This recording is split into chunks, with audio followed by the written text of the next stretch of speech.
What's be our show's most Christmas birthday video? NFL stories: how the Packers choked their golden Aaron Rodgers era. See what's going on with this. If you're new to the channel, make sure you like, comment, subscribe, follow our social media. Gonna pop on the screen. It's on the road to 500. What y'all looking at me? Subscribe. Make sure you subscribe. It would be very helpful if you subscribe, tell your friends, help me help you. But if you're new to the channel, make sure you follow all the social medias, And another thing, I'm gonna just tell y'all again, subscribe. Let's see what's going on. Why the Green Bay Packers, lost this. In February 2011, Aaron Rodgers stood in the middle of the field while confetti rained down and the Lombardi Trophy sat firmly in his hands. The entire football world felt convinced they were watching the start of a massive dynasty because he was only 27 years old and had just dismantled the Pittsburgh Steelers. Rodgers on the move. Touchdown Packers! He finished the regular season with 28 touchdowns and went through the entire playoff run with a 9-2 TD to interception ratio. However, after the next 12 seasons, he still only had one Super Bowl win. He did manage to pick up 4 MVPs, but his era seemed like a disappointment in Green Bay. Why is that? So we're going to go over in this video. Rodgers spent 3 long years behind Brett Favre, and it was never a warm relationship. Favre famously told the media that it wasn't his job to babysit, and that made their relationship rocky from the start. Rodgers watched and learned while he waited for his turn, but when he finally got the keys to the offense in 2008, the team finished with a disappointing 6-10 record. He put up 4,038 yards and 28 touchdowns, which was solid for a first-year starter, but there were no playoffs and no real sign of greatness that was coming. The real leap happened in 2009 when Aaron threw for over 4,400 yards and 30 TDs with only 7 interceptions. Green Bay finished 11-5 to make the playoffs for the first time with him under center, but they lost to Arizona in overtime during one of the wildest games ever played. Rodgers threw for 433 yards and 4 touchdowns to bring them back from down 17 points. Yet the game still ended on a strip sack fumble return for a score. They were out of the tournament, but you could finally see how high the ceiling was going to be.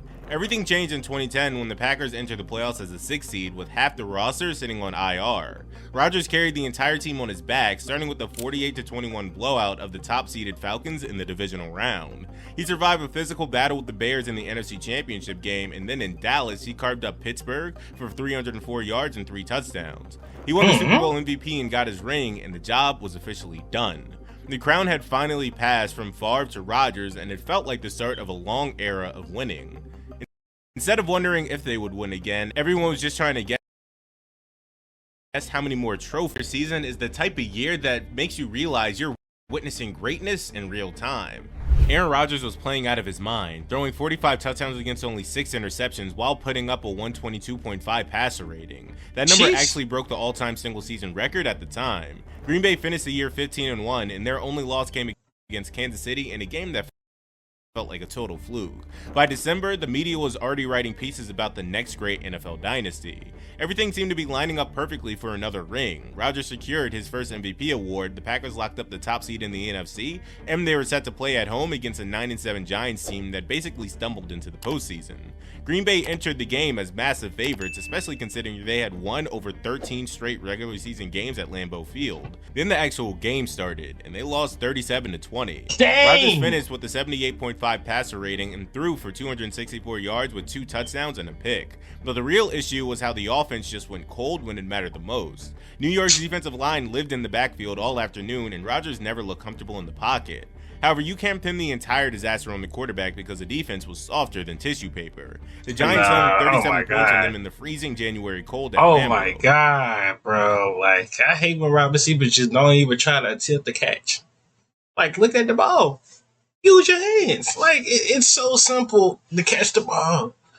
And y'all don't even be by, like, people that's about to hit you back there. Like, let's keep it a buck.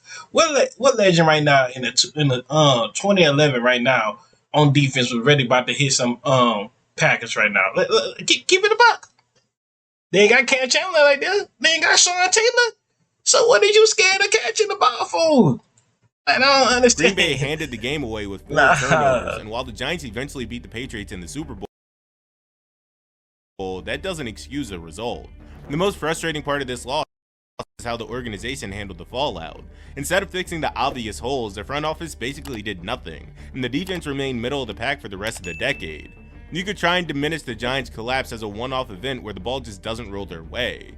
One bad day at the offense doesn't usually define an entire era of football, but the problem is, this was never just one day for the Packers.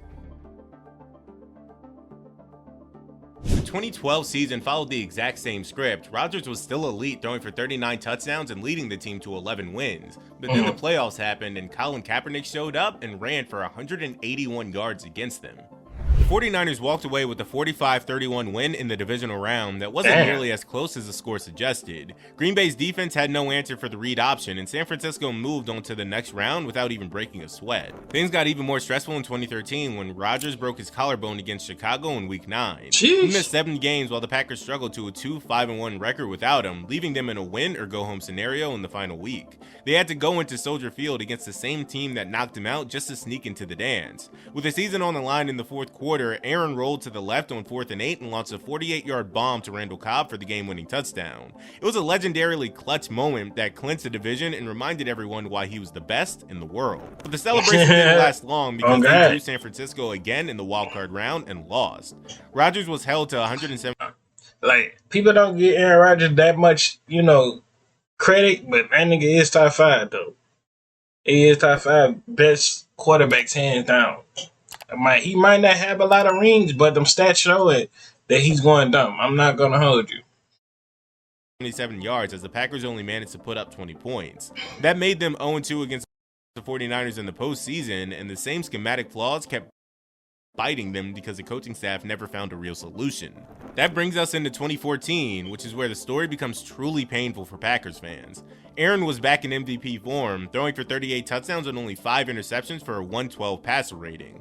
He was untouchable at home, throwing 25 touchdowns and 0 picks at Lambeau during the regular season. By almost every metric, this was the most efficient version of a quarterback we had ever seen. Yet the season ended in a way that people can still barely talk about 10 years later. They managed to survive the divisional round against Dallas after Des Bryant had a catch overturned on a crucial 4th down. It was a controversial call that changed the entire game in NFL forever. But the Packers moved on to face Seattle in the NFC Championship game. With under 5 minutes left in that game, Green Bay held a 19-7 lead. For the Seahawks to win, they needed a touchdown, a successful onside kick, a 2-point conversion, and then another score to tie or win. They did got Marshawn Lynch. You got the Legion of Boom. This the year when Legion of Boom was actually, you know what I'm saying? All 4 of those things had to go perfectly for Seattle to have a chance, and all of those things happened. After a Seahawks score, Brandon Bostic was a tight end who wasn't even supposed to be the primary guy on the onside kick unit. He was supposed to block, but instead he jumped for the ball and let it slip through his hands. Seattle recovered the ball and scored again, forcing Aaron Rodgers back on the field to force OT. Luckily, he did. Russell Wilson got the ball first, and he was having an awful game, but he threw the game-winning touchdown pass in overtime. Aaron never even got to touch the ball in that extra period, and the final score sat at 28-22. The 2011 loss was a slow burn caused by an incomplete roster, but this loss was totally different because you could point to one specific moment. It came down to one player making one mistake, and that's how thin the margin for error is at this level. The reality was that Green Bay had a quarterback who could win a game against almost anyone, anywhere. The problem was that the team around him was only good enough to get to the doorstep without ever actually walking through it.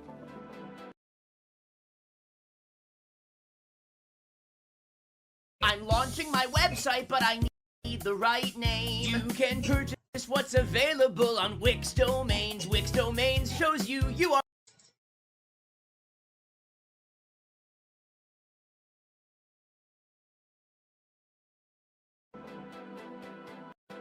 Running table fell The apart. 2015 season was the first real year that Aaron Rodgers actually started to look human, by his standards.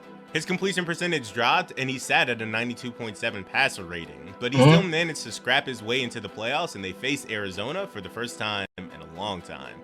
That game in regulation ended on a wild Hail Mary off an absolute dime from Aaron. The history catch of the century right here, bro. There was the history catch of the century right here. Rodgers. The Cardinals eventually won in overtime, but it didn't feel like a total joke job as much as it felt like a team that had hit their ceiling. They were running the same old scheme against better opponents, and the rest of the league was finally starting to figure them out. Then 2016 arrived, and for a minute there, it looked like the franchise was going to get the spark it needed. Green Bay stumbled out of the gate to a 4-6 start, Rodgers looked shaky, and the entire offense seemed completely out of sync. For the first time since he took over the starting job, people were actually making a real argument that maybe he had actually lost a step. That changed when he went on a radio show and told the world the Packers could run the table. Everyone thought he was crazy, but he led the team to 6 straight wins to finish the regular season, throwing 15 touchdowns and 0 interceptions during that run to get Green Bay back into the playoffs at 10-6. They are the hottest team in football, and that led them to a wildcard win over the Giants, which was pretty routine. But the divisional round against the top-seeded Cowboys is the game everyone still talks about. The score was tied at 31 with only a few seconds left on the clock when Aaron Rodgers took a snap and got flushed out to his left. He launched a 36-yard strike down the sideline to Jared Cook, who somehow managed to get both feet in bounds by an inch. Mason Crosby stepped up and nailed the field goal as time expired to win it, and then the team went on to go against Atlanta. The Falcons had one of the most dominant offenses in the history of the league that year, with Matt Ryan being the MVP and Julio Jones being impossible to cover. Yep. Green Bay had no answer for what Atlanta was doing on offense, and the NFC Championship quickly turned into a 44-21 blowout. Aaron threw 2 interceptions while the defense gave up a bunch of points, but this wasn't a collapse like the one in Seattle. Green Bay simply wasn't as good as Atlanta that year, and the final score showed it. What happened next is when the whole era started to feel like it was falling apart. Aaron broke his collarbone 6 weeks into the 2017 season, and without him on the field, the Packers finished a dismal 7-9.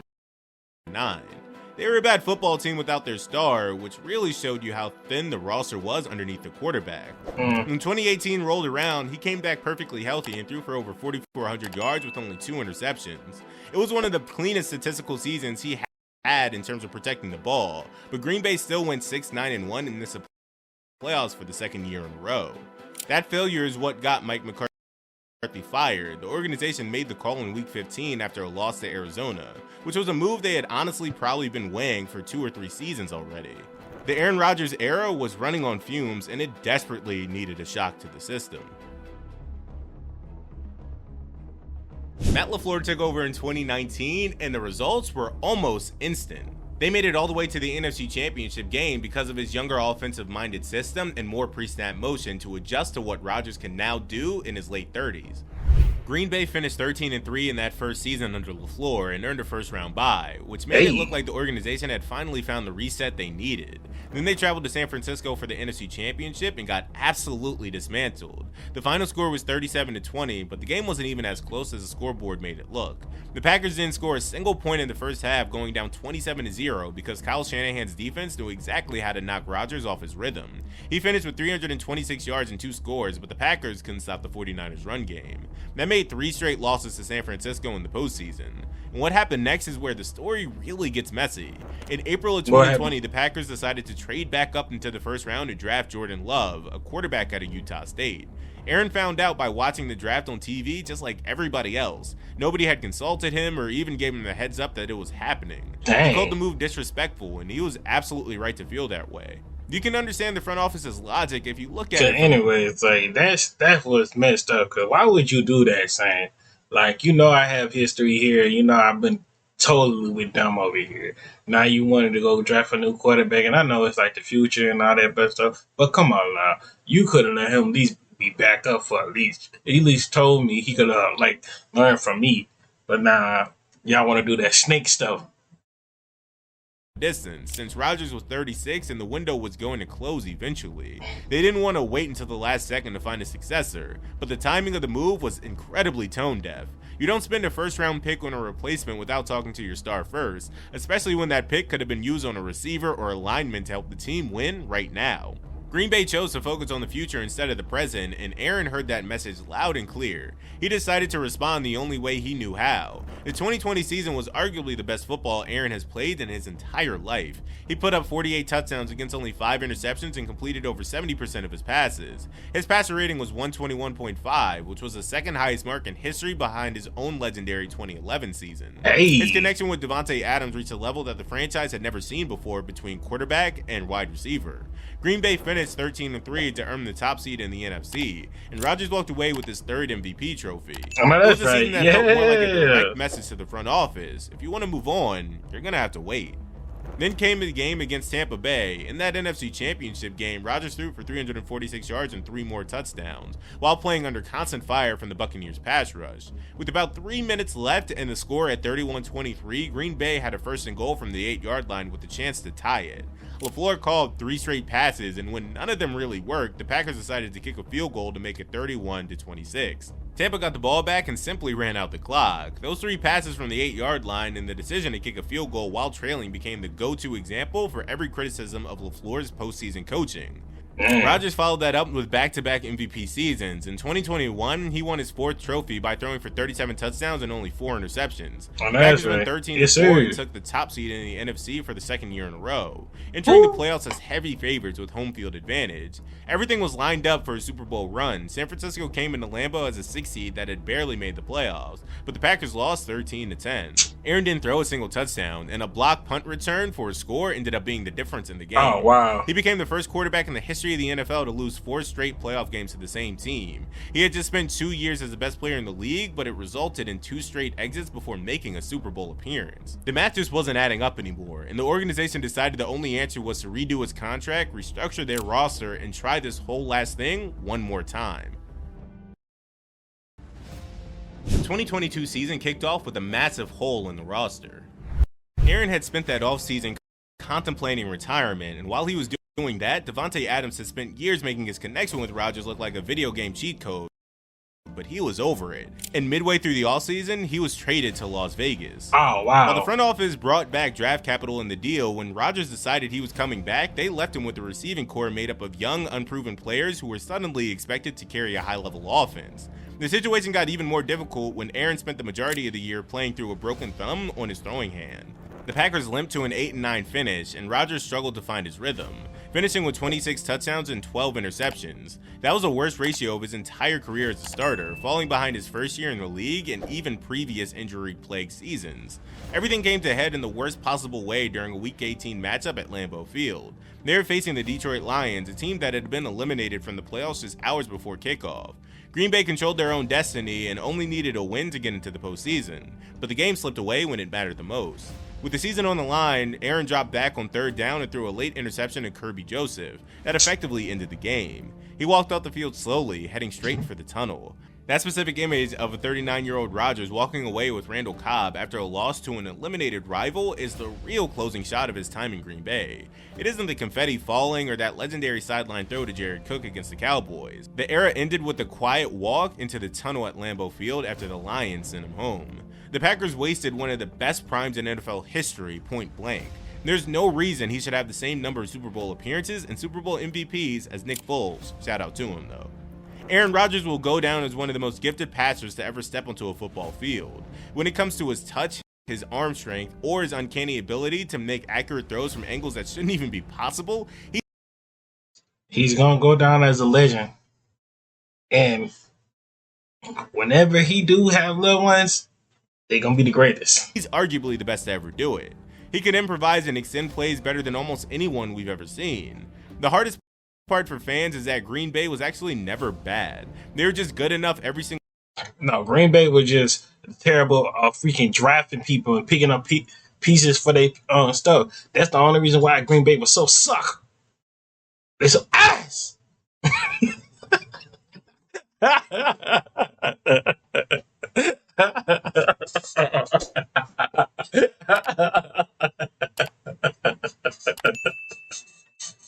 Man, poor Aaron Rodgers, man.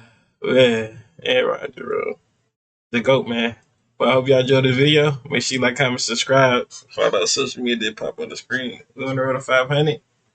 And I'm out.